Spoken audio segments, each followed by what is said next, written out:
Welcome to Positive Recovery MD. If you're listening, chances are you want to create happiness around you and thrive in your life. We're glad you're here and you've come to the right place.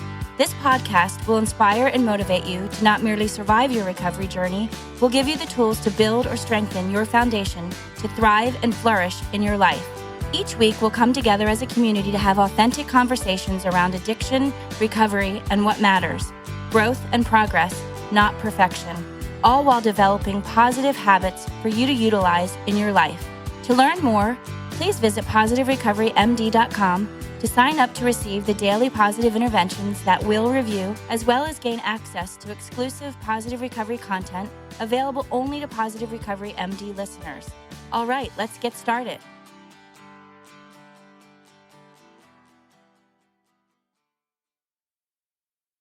Good day, boys and girls, ladies and gentlemen. Welcome to another installment of Positive Recovery MD with your hosts, Dr. Jason Powers and Julie DeNova. And today we have a phenomenal guest. Julie will introduce, coming live from a hostage negotiation studio. Awesome. Well, thanks, Ricky, for being with us here today. We have Ricky Byrd with us. He is a Rock and Roll Hall of Fame member, guitarist, singer-songwriter. He was inducted in 2015 with Joan, Jett, and the Blackhearts, and has a career in music spanning over 40 years. Although he's best known for his time spent with the Blackhearts, he has also recorded with so many other people: Roger Daltrey, Southside Johnny and the Asbury Jukes, Alice Cooper. He's been on stage with Paul McCartney. I mean, just a phenomenal list of folks that he's been able to perform with. I can't wait to ask some of the inside scoop on that. But although he's super grateful for all of his many musical achievements, he's fond of saying that one of the greatest gifts that he's ever been given happened on September 25th, 1987. And I'm going to have him share that story with us in just a few minutes. But simply put, that is one of the things that he is most grateful for. There's a quote that he's been known to have out there that is, "There's this dark hallway filled with people caught between denial and surrender. I've been blessed to have this next life, and because of that gift, I feel I'm responsible to turn around and wave at those people in that dark place and just go, hey man, come on and follow me." And so that's so giving, of what his passion is about. And hey man, come on and follow me is something that I think that we all need to hear at different times in our lives. So Ricky, why don't you share a little bit about what that is, where that came from, what things were like, and how things are today? Things were awful. They're better today. Thank you. Good night. Yeah, Ricky, that's me.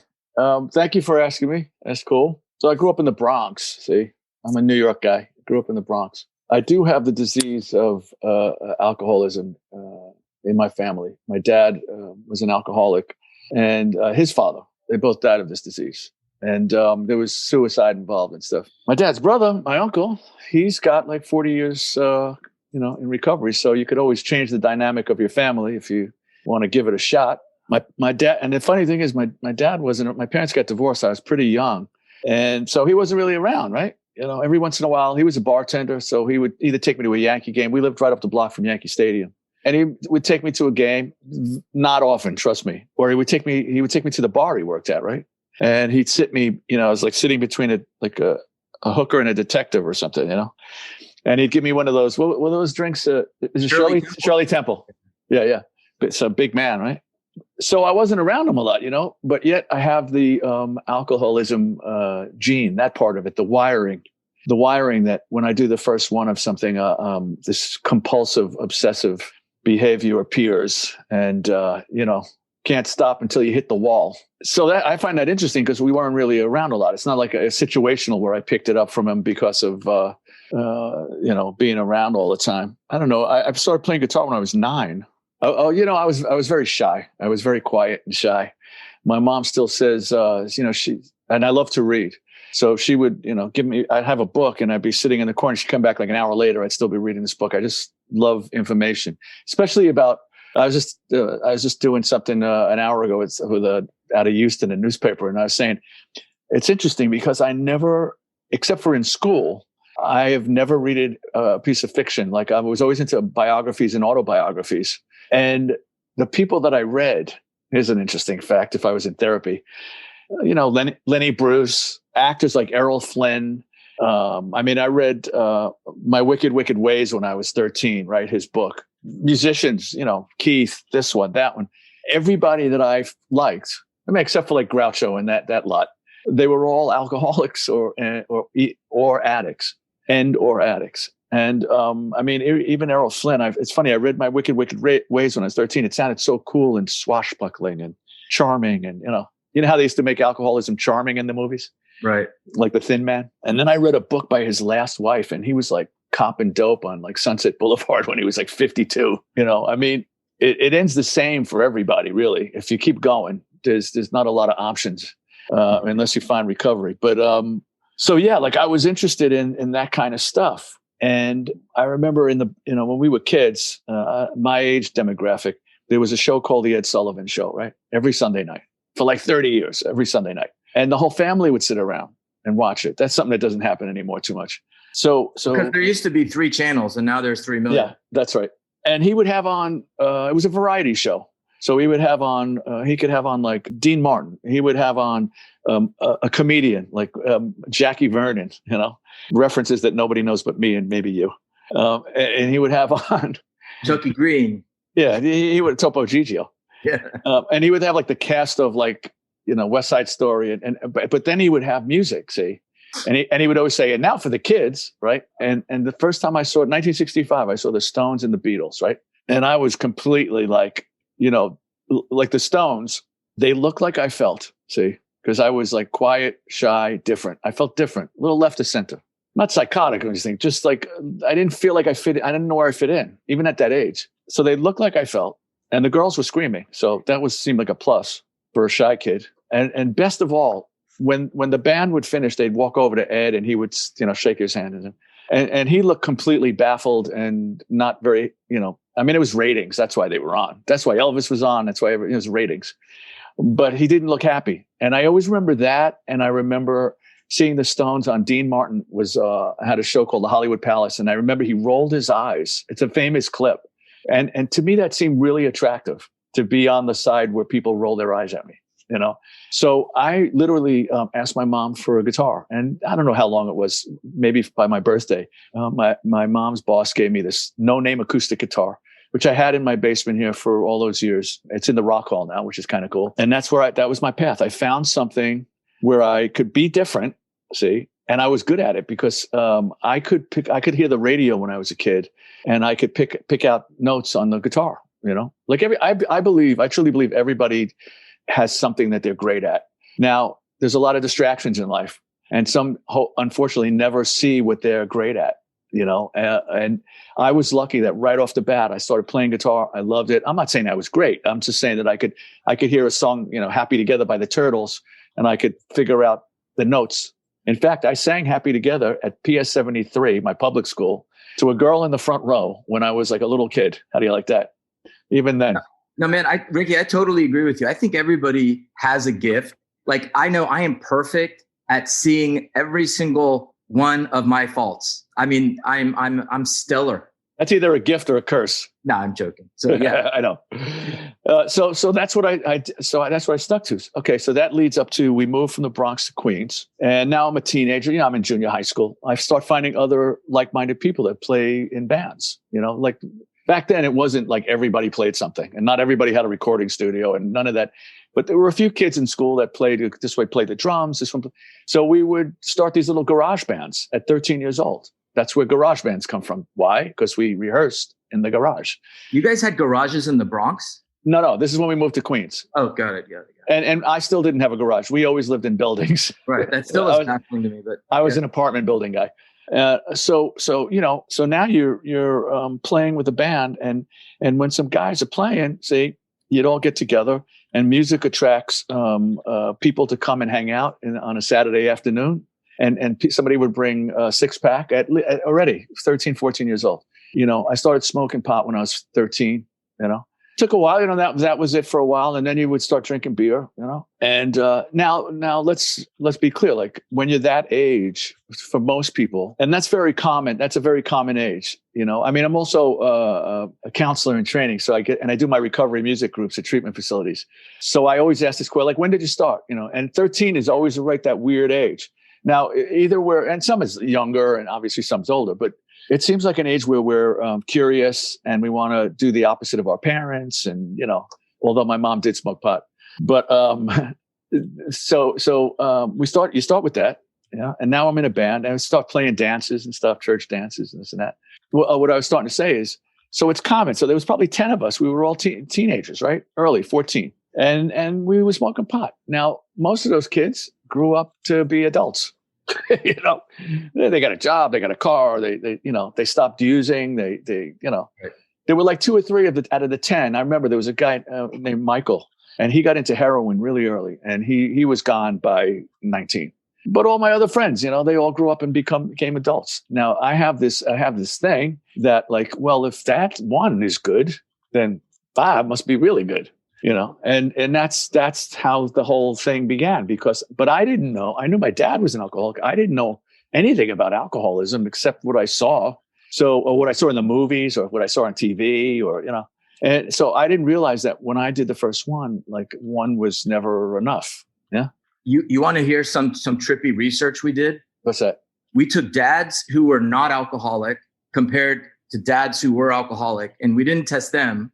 We tested their 13-year-old sons who had never been exposed to alcohol, and we measured their blood to see what that first dose of alcohol did in terms of releasing feel-good endorphins and stress-relieving catecholamines. But the point is, 13-year-old boys who never drank, whose dads were alcoholic, felt better and felt more stress relief, and they rated themselves as being sober versus the dads who weren't alcoholic. When the 13-year-old drank, they actually swayed more and they said they were more drunk. So like people like you and I are kind of like set up to enjoy it more and be able to hold it better than others. So it's reinforcing on both sides. And not know when to stop. Well, yeah, that goes without saying. Because I was like, I know people that were, Rick, I got a class. I'm going to go home. I'm like, what are you talking about? Or else you'd be doing like cocaine or something. It's like, let's put the rest away for tomorrow. I'm like, excuse me? Is that a thing? No, not for me. But so that's, so now I'm 14, 15, 16. Now I start hanging out in the city at these rock clubs, right? Because these bands, we start playing these cool rock clubs in the city, like Max's Kansas City, these famous rock and roll clubs, Mercer Art Center. They've all been written about. I wasn't really a CBGB's guy. I was like a British rock guy. I wasn't a punk. I was like followed the Stones and Rod Stewart kind of thing. Velvet suits, spiky hair, Now we're hanging out with kids, and everybody was older, right? I had phony proof, and I get in there. And so with that comes, hey, why don't you try one of these? Then I move on to Southern Comfort. Then I move on to Jack Daniels, and stuck with Jack Daniels and everything else. So situational, like all of a sudden I'm around people that were doing other stuff, and I took to it like a duck to water. But we were kids, man. There was no responsibility. Maybe sometimes you wound up in a strange house or something like that. I mean, my mother was pretty loose with me as a parent. I stumbled in high constantly. Back then we were like Quaaludes and stuff like that. I'm talking about the 70s. But it was still kind of like you didn't think there was anything wrong because you were just being a teenager, I guess. And in your world, that seemed like a correct thing. It didn't start to seem like it was wrong until you get to be an adult with responsibilities and you're not handling them well. Your coping skills are off, askew. And I think the real turning point for me. And like I was in a band. I got my first record deal was in 77. I toured the country, It wasn't a hit record or anything, but we had a major tour and stuff like that. And, we were nuts, or I was nuts. I'll speak for me. The turning point came at the end of the 70s when cocaine became a thing that, and from reading my books that I talked about, dude, they've been doing cocaine since the beginning. I mean, when it was okay, the opium, they used to buy stuff at the drugstore, right? Yeah. They sold works at the drugstore, So like it's always been around, but it goes through phases, right? Where it was like the rich upper class drug for a while. And then it became sort of like it became very big in the music business for sure. And once I did that, I was like sold, and it was awful. It was awful. It was never good. It was good for like 10 minutes max. Right. And then the rest of the time was like, where can I get some more? Is it too late? Let me go. I'll take a ride. I'll go in a cab. Let me walk. So it was just a disaster. And then you start combining that with booze and other things. I mean, there's no way to go but down, right? I knew nothing about recovery. You hear something on TV or something. So it just kept getting worse. And then, I get into the band with Joan and we do the I Love Rock and Roll record and we hit the road. And I was like immersed in this thing. Now, not everybody was nuts like me and a few others, but those are the people on the road that I gravitated to. We would stay up all night and we would stumble on the bus. I must say I was never really completely whacked on stage. And maybe twice or three times in my whole career when I made the mistake of trying to do coke before a show, which just a tip, it doesn't work. Because did Joan ever grab you by the collar and be like, "Hey, Ricky, what the F, man?" No. She seems like not somebody to cross. Well, that is true, but no, she never said anything. I mean, we all had our stuff. Like Joan would disappear, she would go into her room after the show and the band, we would go to the bar and, so there were parties in rooms and this and that. We were the batch that I hung with. We were totally into everything we were doing. Right. And there was no sleeping involved, there was but I didn't really do it like I was saying on stage. I might've been a little hungover. I'm not saying I didn't smoke a joint before the show every once in a while or have a beer by my amp, but I was never really completely crazy except for like 2 or 3 times. It was always after the show or traveling to the next town. And when I was in New York, it was, home, let's party. So this went on 1983. Now let's go to physical. I was at like 128 pounds. I was just not treating my body right. I had my lung collapsed, to make a long story short. We were in Opelika, Alabama, and it happened on stage. So I had something called tension pneumothorax. Yeah, it was bad, and I found out I was in a hospital in Opelika. They traveled on. They were 3-piece for a little while, and I stayed there. And I was told later on that I was like 10 minutes from expiring because my heart was moving to the other side. Right. So that should have been a knock on my head. Would.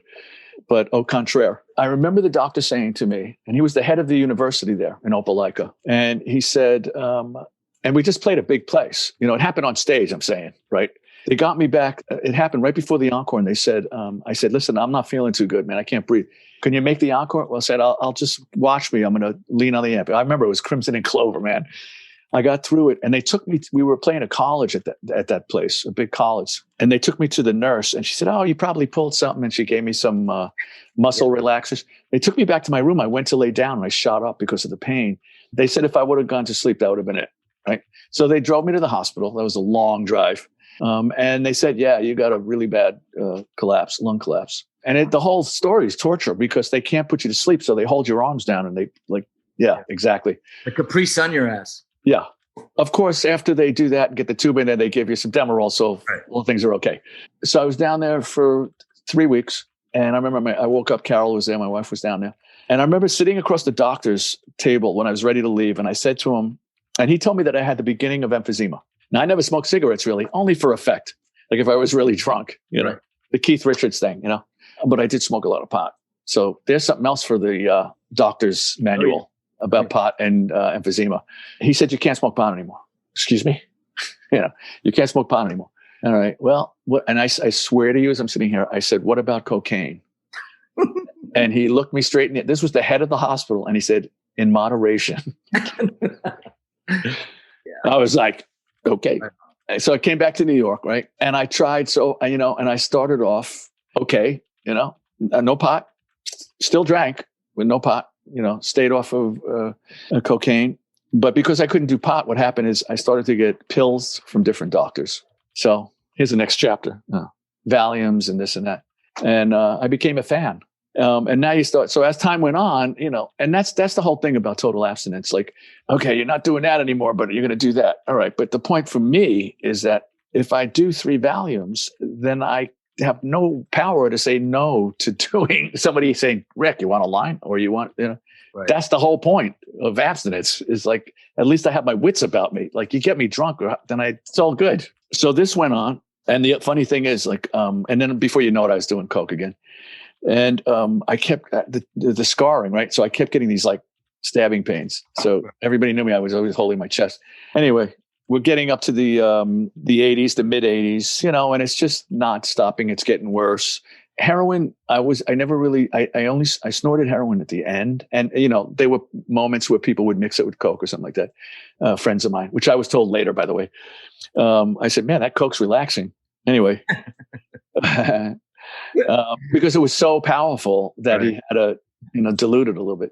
But only at the end, I remember somebody on the road came in and said, "Yeah, I couldn't find any blow, but I found some of this." But luckily, it was at the end of my reign of terror, so it was a brief affair, and it was snorting, not just snorting. So 1987, and things, it's just all the stuff that goes along with addiction is happening. People are ODing in my house. I'm like, take them to the emergency room. Just give me a minute. Let me finish. That kind of crap. Disappearing, all the stuff that goes along with it, right? We went to a wedding in August of 87. And they put us at a table with friends, and we were sitting next to a friend of ours, Jill T. And I looked at Jill, and I leaned into her, and I said my two favorite words at the time, which was, "Are you holding?" Or 3 words. Actually, that was 4 words. "Are you holding?" And she said, no, I'm in recovery. And he's counting. I'm in recovery. and I go to these places and I do this stuff and I don't do it. And when I was like, good for you. And I started looking around the room for another victim, right? But she just kept yapping, man. And when you're not ready and somebody's yapping, oh, that's harsh. It's like chalk on a board, right? Nails on a chalkboard. But she planted the seed, which gets to what I do with my music. See how I've tied that with a ribbon? And she planted a seed. Yeah. September 25th, that night, I was standing in front of the mirror, not at my best. And I just said, wow, this is not going to end well. And I was talking to somebody about this today. They asked me, like, did you have like an explosion and a white light thing like Bill W. had? And, if there's a God, show yourself. No, it wasn't like that for me. I just looked in the mirror and I said, dude, you always wanted to look like Keith Richards, man. You're getting close. I said, this is not going to end well, So there were a lot of explosions, and I just I ran out of dance tickets, man. It was just either that or I wasn't going to be around long. And I picked up the phone and I called Jill T, and she said, can you make it till tomorrow? And I said, yeah, I think so. And I met her on the Upper East Side. And it's funny because I was early, so I stopped in a diner and I was sitting there having a coffee. And a friend of mine who I used to play in a band with, he said, what are you doing? I said, I'm going to this community support group meeting. See how slick I am? He said, why? He said, well, I've been doing, and he says, you're not that bad. And that's exactly what I wanted to hear, of course. But, I just kind of, despite that, I walked across to the place and I raised my hand and I said, what we say. And, man, I fell in love. Because I always wanted to be part of something. When I was a kid, I was, like I said, I was so shy. And so I joined a band, you always wanted to be in a gang, right? And then you walk into this room and nobody looked like me. I just came off the road, got spiky hair and I probably hadn't shaved and nobody looked like me in there. But as soon as they started talking, they all said stuff that I went, hey, wait a minute. You're talking about me. Right. I know that. I understand. I get that. And that was it. So, and 33 and a half years later, I still go to community support group meetings. People ask me, how are you still sober, clean and sober? I said, because I still basically do the same thing I did when I first walked into that room. Listen, it's a long time to be in recovery. Now, sometimes I'm at my best and sometimes I'm a moron. I've made 100 errors in judgment in recovery, but I have not picked up a drink or a drug, And the reason why I know this is a compulsive, obsessive a disease, and it doesn't even have to have anything to do with drugs and alcohol. There's a million ways to ruin your life, it seems. Right. Is that like I'll see something, like I'll see a guitar, for example, and I'll see it online. Like there's this one site that I go to and I see it online and I go, oh, that's cool. Let me check it out. And I see it's 1967, so and so. And it's like, yeah, well, maybe I should pay off my credit card first. But what happens is it keeps showing up in your timeline when you're on Instagram and stuff. Yeah. How many times can I see that before I just want to go, okay, PayPal, like I get obsessed with it and I get compulsive about it. And then I'm looking for it again. And then, so I know like I'm wired a certain way and I have to be very careful of all things pleasurable. Right. It's like I have to keep my eye on the ball, and I have to do a lot of service, and which leads me to there's that service that you do when you're part of the whole big recovery universe. And then what happened about 12 years ago? So you don't even have to ask me questions. Just I was just thinking that. What a wonderful guest, man. Just like B. George Burns. Just ask me how my brother is. Dude. So 12 years ago, I started to get phone calls. And first one was from my friend Richie in Florida. And he said, listen, I'm doing this like outdoor event in Fort Lauderdale. Why don't you come down? It's a recovery event. There was no recovery songs. He had one song called In the Rooms, right? And he said, come down here and play. I love rock and roll, do some blues. It'll be great. It's outdoors. Turns out it was like 110 degrees, but it was fun. And, we played. I did my thing. And then like after the show, people were coming over to me and go, wow, man, I grew up on your band. It's so cool that you're in recovery and this and that. And they started telling me their stories. And I'm like, that's interesting. So these events started happening and I started getting involved. Still no songs from me, just cover songs. I was doing these kind of like charity events for treatment facilities, especially there's one up in Boston. My friend Woody Giesman, who was in the Del Fuegos in the 80s, he opened up a treatment facility called Right Turn. So he called me and he said, do you want to come up? Actually, my friend, can I drop a name? My friend Simon Kirk from Bad Company called me and he said, I'm doing this event. Do you want to be in the band? I'm like, yes. So we did this cool event, right? To raise money for Right Turn. Same thing after the show. I'm starting to get these people coming over to me saying this and I'm saying, wow, this is it. I kind of like, there's a thing here that's happening. Okay. So then come to 2012 and I'm talking to my friend Richie in Florida and I said, I'm feeling kind of, I don't know, squirrely. This is a good word.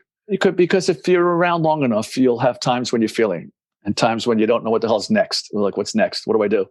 And as long as you don't pick up, it's all good, right? Because then you have the opportunity to change it.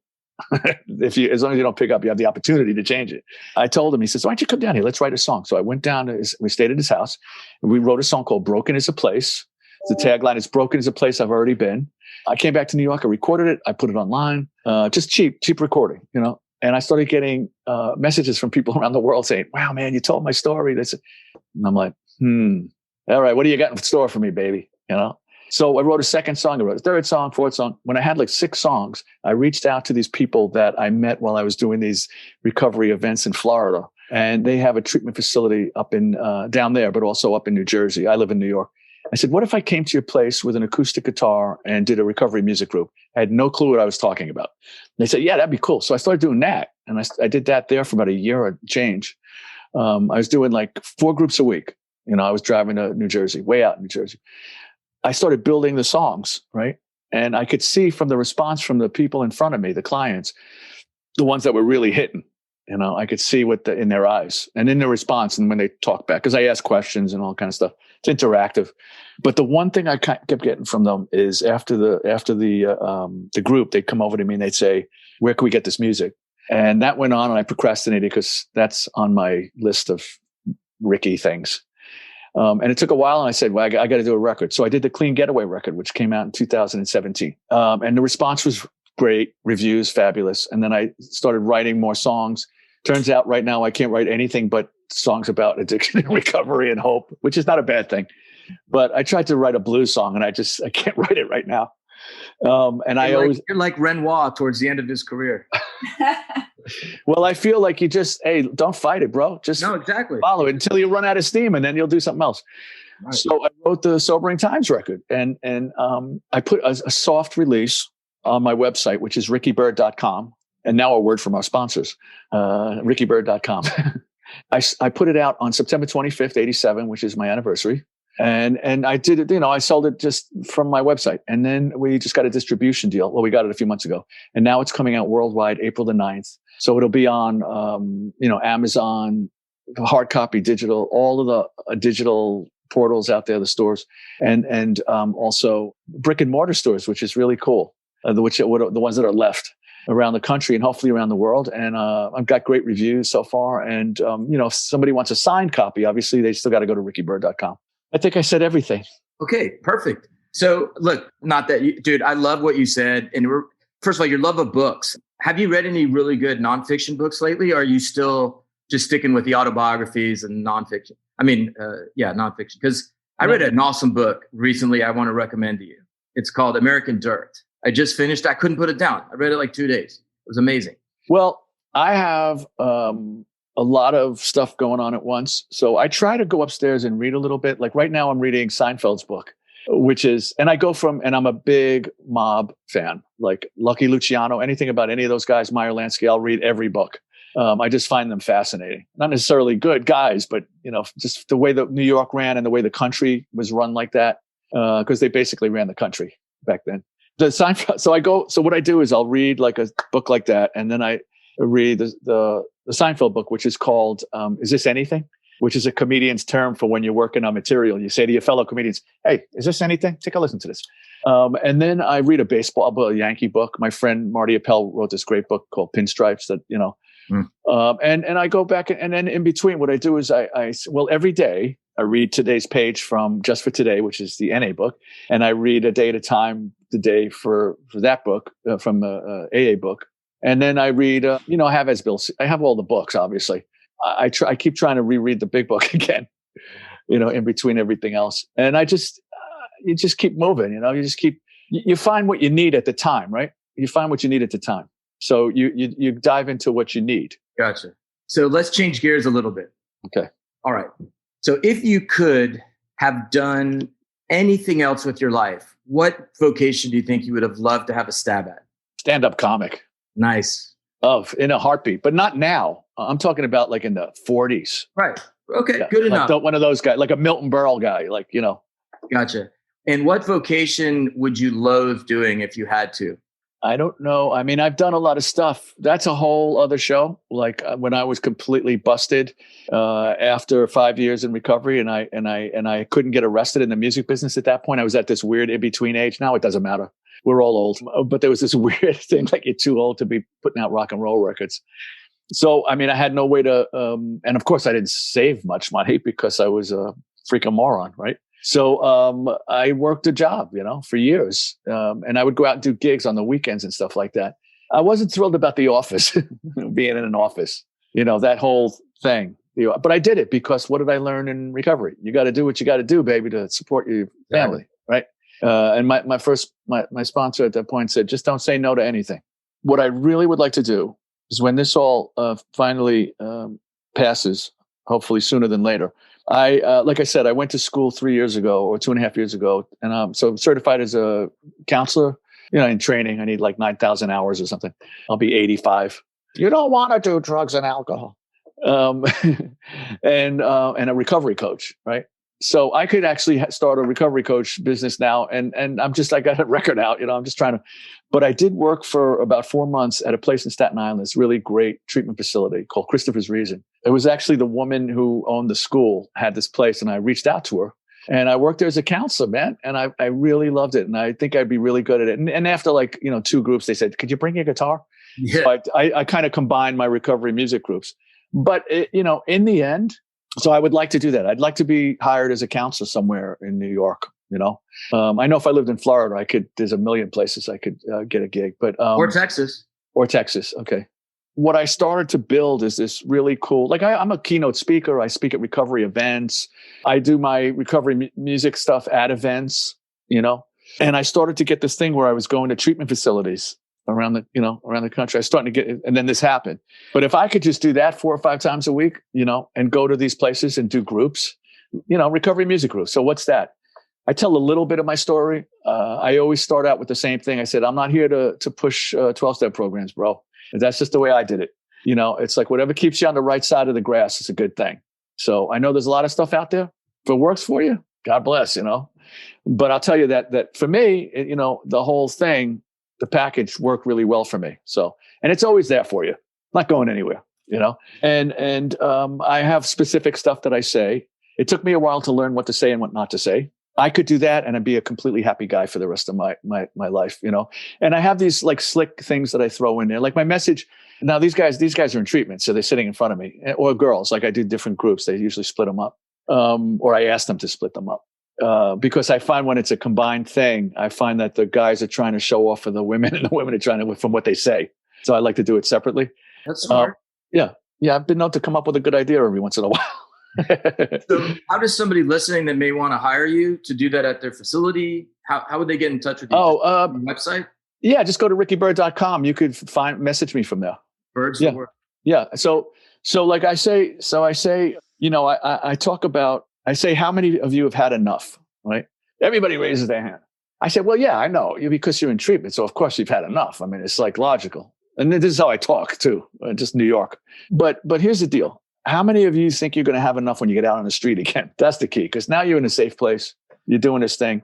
There's some things. There's some tips. Yes, there's a difference. Because if you think you could just go out there back into society and just do what you were doing before and just stay clean and sober, I don't know. Listen, there's exceptions to every rule, but the odds are that somebody's going to knock on your door. Somebody's going to hurt your feelings. You're going to get fired from a job. Somebody in your family is going to pass away. And if you don't have some sort of a toolbox to deal with coping skills, recovery toolbox, if you don't have a pocket full of numbers of people you could say, hey, man, I just lost my job. What should I, it's going to be really hard to stay on the straight and narrow. And I say to him, here's the thing. Let's say you're going home tomorrow, see, right? And you know that you left 3 bags of dope in your t-shirt drawer, or you left some liquor bottles behind the refrigerator, and you're hesitant to call somebody you trust now, see, like get on the phone now and say, hey man, do me a favor, can you toss that stuff? You're still playing you're still running a game on yourself. See, you could tell from in here, if you know what you got out there and you call somebody and try to get rid of it, that's a great start.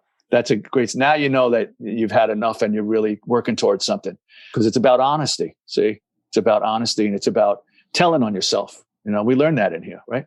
Yeah. And for you, I think a lot of it is about the passion that you're bringing to it, or the obsession that you used to have with drugs and alcohol back in your day. Now your obsession is towards recovery and helping people find the same, good path that you kind of found. And I hate to use the word good, but just get them on the straight and narrow. Yeah. Yeah. And what I'm curious is, as a musician, one of the other questions that we go back and forth with when we're doing our firing round of questions is, what's your favorite sound?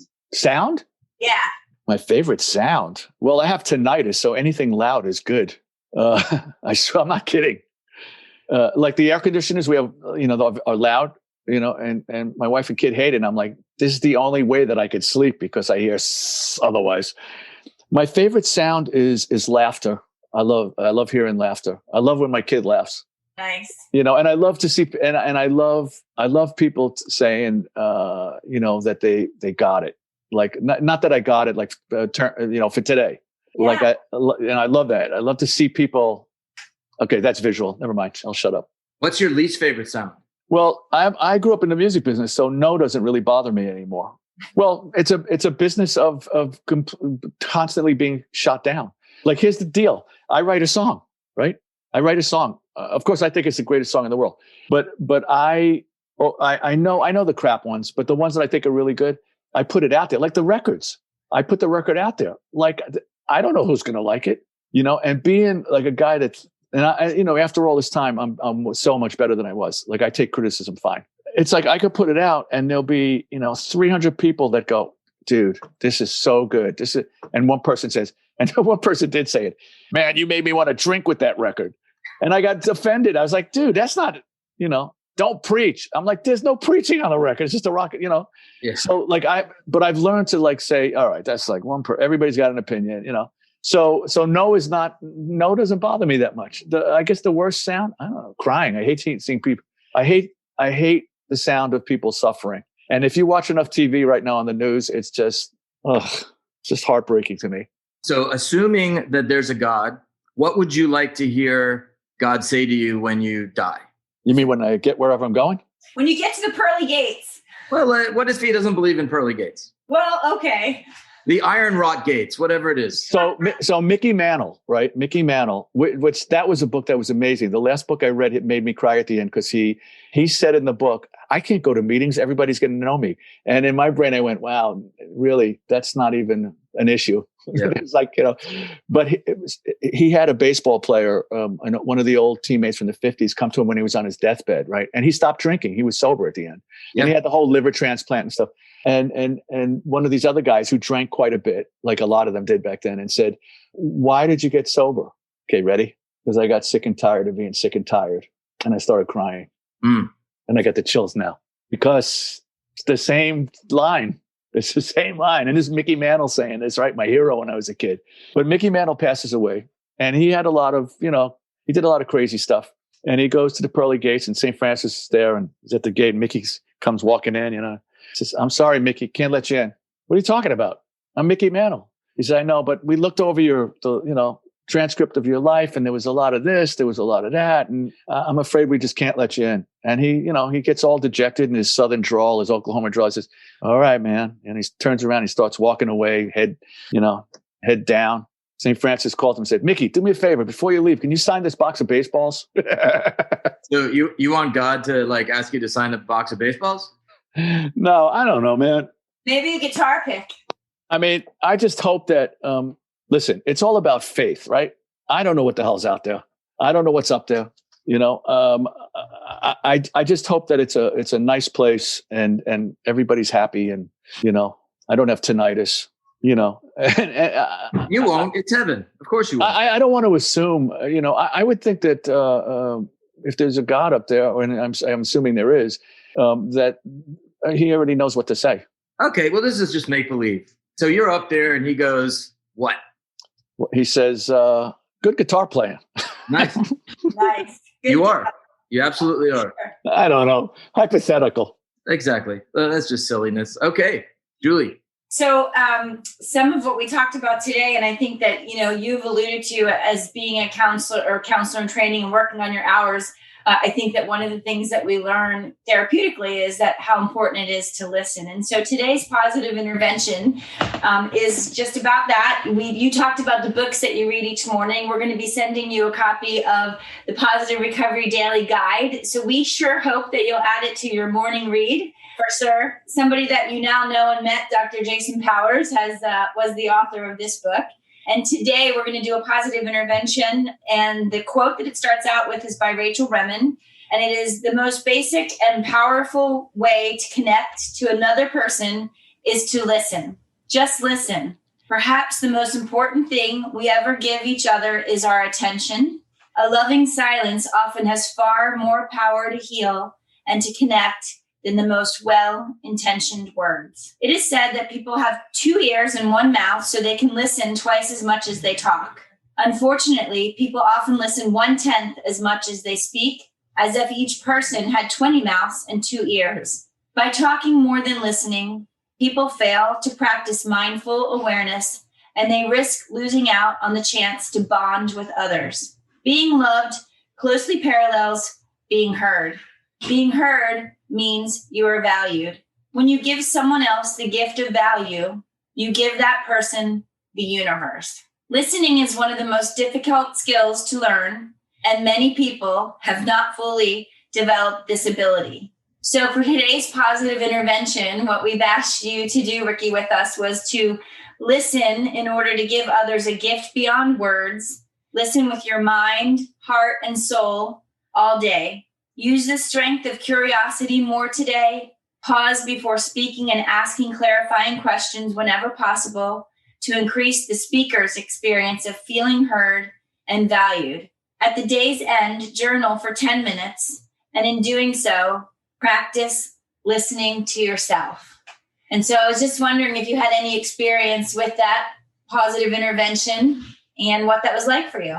Well, first of all, one of the first signs you see if you go to a community support group meeting is learn to listen and listen to learn. When I think I know everything and when I've stopped learning, and I'm very inquisitive and curious anyway, so I love to listen, that's when I'm hitting a wall. I get everything from listening. I mean, even it's interesting, even in relationships and family, people have a habit of, like if my wife said something and she's like not feeling well or something, and I go, "Well, why don't you try to just do this? Why don't you go here and do that?" And we were talking about it. I was talking about it with somebody else and said, "Why don't you just not say anything and just kind of vibe?" So I did it one day and she said, "What's the matter? You ignoring me?" I'm like, "No, I'm listening, man. I'm just letting you do talk your thing instead of coming up with like, I have the answers. Why don't you try this?" So I think if more people listened in this world to the other person, I think we'd be a much better world. I mean, we're very aggressive lately. No, I don't know about lately, but everybody seems to know everything. And social media did not help any of that at all. There's not a lot of listening. There's a lot of like, you put something down on social media. Now it could be political or it could be anything. Like if I write something, about if I post something that I saw from somebody's about this being a disease, and then all of a sudden some person comes on and goes, "It's not a disease," and goes into this whole freaking thing. Okay, well, I have the choice to either, and I love to argue, I have the choice to either get on and start typing or have restraint of pen and tongue and listen to what they're saying. I mean, listen, I don't have to go all psychotherapy on them and say, look, I understand what you're saying and I appreciate your, but okay, that's your opinion, and I don't have to go back. That doesn't have to be a war, a war of words. But I knew this was happening, see, and I actually, let's see, here's the thing. So I read it, what you just read me before. So I just wrote a tune called When You're Lost, When You're Lost, right? And this reminded me of it. This is the chorus. And it says, life gives us mountains to climb, rivers to cross deep and wide. This ride, with all its twists and turns, is rife with lessons to be learned. And one might just get your wires uncrossed when you're lost. So the whole point of that is good. There's a lot of stuff out there there's a lot of helpful stuff out there if you open your mind and listen to it, and just be, now listening to myself, meditation, right? See, that's a form of listening. I have a hard time with that because there's quite a few people up there and I got so much stuff going on and it's a practice. And I'll be honest with you, in 33 and change in recovery, I still suck at meditation. I cannot, the quiet. And it's also a lot has to do with this sound in my ears, this buzzing sound. It's really hard for me to be in a quiet space, and I know people have it much worse than I do, but it's a constant thing, and I'm starting to think that a lot of it has to do with my emotional well-being sometimes, getting cranky and stuff, because I'm really good, with illness, I'm like a cat. I don't talk about it. I'll just go hide under the bed until I feel better and then I'll come out. And I think maybe sometimes I let that happen too much and don't share with people that, I got a pain here or this and that. Yeah, this is psychotherapy, isn't it? I'll leave my check at the door. Yeah. I'll give you my credit. You take PayPal? But I think the whole process of recovery is you're coming out of a war, see? And you're coming into a place where other people have found a way to fight that war. And it's important to sit there and listen to other people's methods, their tools, their ways and means. Wow, dude, how are you still clean? How do you, how do you do that? Not saying, well, you know what, I think I could drink moderately now, Okay, if that works for you, so give me a call if you need help. I mean, there's exceptions to all rules. So it's the whole recovery system is about listening and sharing, listening and sharing. It's almost like, in songwriting, when you come into a room with somebody to write, and sometimes I won't have anything and the other person's filled with ideas, we say, well, today you be the lead dog. Tomorrow I'll be the lead dog. And it's the same thing in recovery. When you're talking to people that are in recovery on the phone, sometimes they're strong and feel great and they're living their recovery. And sometimes they're just a mess. That's the way it works. We all go through stuff, and as long as not every single person in recovery is a mess at the same time, we'll be just fine. Right. That's the beauty of friendships. That's the beauty of relationships within the community of recovery. And that's just, when we're able to really be present and listen, it gives people the opportunity, like you said, Ricky, to share. And just by sharing and getting the words past their lips often creates that healing to occur. So, well, even before the listening, some people don't like to ask for help. Right. So you got to break through that door first, to get people to listen. It's like, why don't you call so-and-so? I think the same thing happened to them. I don't want to bother them. You know what I mean? Right. So putting yourself out there the way that you do, Ricky, with everything in the recovery space, I just think you're helping people heal. So thank you for being part of our podcast today. I'm glad that our listeners were able to listen to you today and listen to a bit about your life. And thank you so much for sharing all that you did, Ricky. It's been a blast for me. As I was listening, I was thinking about, let's go back to heaven again. I would hope, because I'm a wise ass, so I give stupid answers sometimes, sarcastic. I would hope that over the long term, you could cherry pick, man, stuff that I did that was stupid or ridiculous or harmful. But I hope over the long period, God of my understanding, greets me and says, well done. Awesome. Well done, Ricky. Thanks for being with us here today. Dr. Powers, will you take us out? I will. Well said, Ricky. Thanks for circling back, man. That, it's always okay to circle back. So, man, what a great hour we had with Ricky Byrd. Byrd's the word. If you want to contact him, go to rickybyrd.com. And it's with a Y, by the way.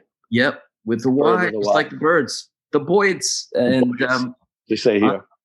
Until next time, everybody, nice talking at you. We'll see you next time. Thank you for listening to this episode of Positive Recovery MD.